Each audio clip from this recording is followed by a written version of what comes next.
خواجہ قمر الدین سیالوی رحمت اللہ تعالی علیہ، ان کے بارے میں آتا ہے کہ ان کے پاس ایک بندہ آ گیا، وہ مانگنے والا تھا، کسی سے بہانہ بنا کے مانگ لیتا۔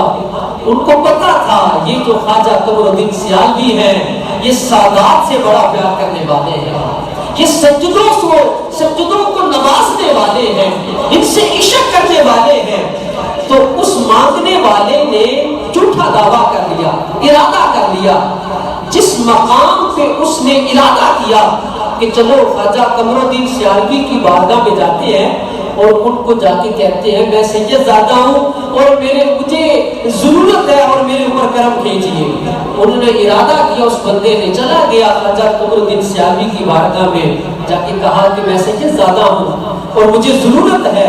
اللہ اکبر! جب رسول اللہ کے خون کا نام لیا تو خواجہ قمر الدین سیالوی نے انہیں بہت زیادہ نوازا، یہاں تک کہ جو سامان دیا آپ ساتھ خود اٹھاتے ہیں اور اس کو چھوڑنے جاتے ہیں۔ حدیث ہے مہمان کو دروازے تک چھوڑ کے آؤ تو آپ دروازے سے آگے چلے جاتے ہیں۔ جب کافی دور تک گئے تو اس مقام پہ پہنچ گئے جس جگہ پہ اس نے ارادہ کیا تھا جھوٹے سید بننے کا، تو آپ وہاں پہ کھڑے ہو گئے، وہاں پہ سامان رکھ دیا اور رکھ کے جب کہا کہ یار آگے تو خود ہی چلا جا، وہ کہنے لگا مجھے ایسی جگہ پہ کھڑا کر دیا ہے جہاں پہ نہ سواری ہے نہ کوئی بندہ ہے، کہا تو نے یہاں ہی سید بننے کا ارادہ کیا۔ اگر کوئی ان اللہ والوں کے پاس جھوٹا بن کے بھی آ جاتا ہے تو یہ اپنا سب کچھ نچھاور کر دیتے ہیں، اپنا سب کچھ قربان کر دیتے ہیں۔ اور اگر ہم کسی بھی سید زادے کے ساتھ وفاداری کرتے ہیں، اللہ کے رسول کی بارگاہ سے نوازش ہوتی ہے، عطائیں ادھر سے ہوتی ہے۔ اعلیٰ حضرت فرماتے ہیں کہ تیری نسل پاک میں ہے بچہ بچہ نور کا، تو ہے عین نور تیرا سب گھرانہ نور کا۔ یہ جو عین نور ہے رسول اللہ کی ذات ہے، ان کو مرکزی حیثیت حاصل ہے۔ ہم اہل بیت کو مانتے ہیں تو اللہ کے رسول کی وجہ سے مانتے ہیں، وہی نسبت ہے، اور صحابہ کی عظمت کو تسلیم کرتے ہیں تو رسول اللہ کی وجہ سے مانتے ہیں۔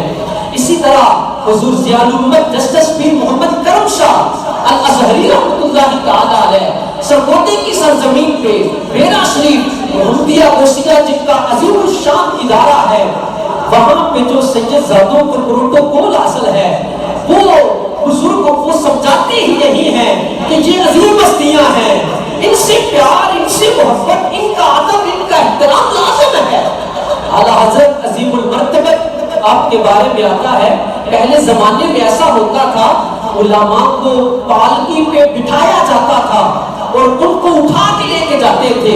اعلیٰ حضرت عظیم المرتبت آپ کو پالکی میں بٹھایا گیا، اٹھا کے جب لے کے جا رہے تھے تو آپ نے ایک مقام پہ کھڑے ہو گئے، کہنے لگے مجھے خون رسول کی خوشبو آ رہی ہے، یہاں کوئی سید زادہ ہے، مجھے بتایا جائے یہ جو پالکی اٹھانے والے ہیں ان مزدوروں میں کوئی سید زادہ تو نہیں ہے۔ تو وہ جو سید زادہ تھا وہ کہنے لگا حضور مزدور کو مزدوری دی جاتی ہے، اس کی ذات نہیں پوچھی جاتی۔ آپ نے فرمایا سید زادے اور ہیں، ذاتیں اور ہوتی ہیں جن کی نہیں پوچھی جاتی، جن کی نسبت اللہ کے رسول کے ساتھ ہے، جو خون رسول ہے اس کا مقام ہی کچھ اور ہے۔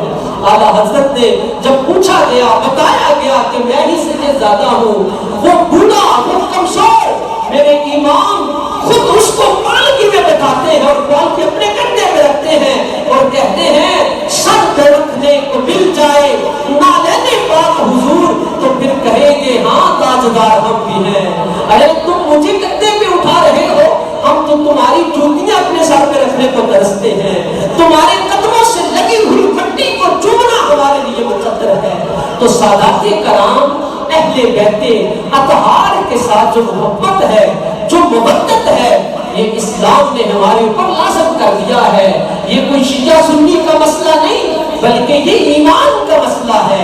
ان کا ادب کرنا، جتنا مرضی کوئی نمازی ہو، حاجی ہو، وہ زکات دیتا ہو، وہ جناب سخاوت کرتا ہو، اس نے مدارس اور مساجد قائم کیے ہیں، لیکن وہ اہل بیت کا گستاخ ہے تو سیدھا جہنم میں جائے گا، جنت میں نہیں جا سکتا۔ اہل بیت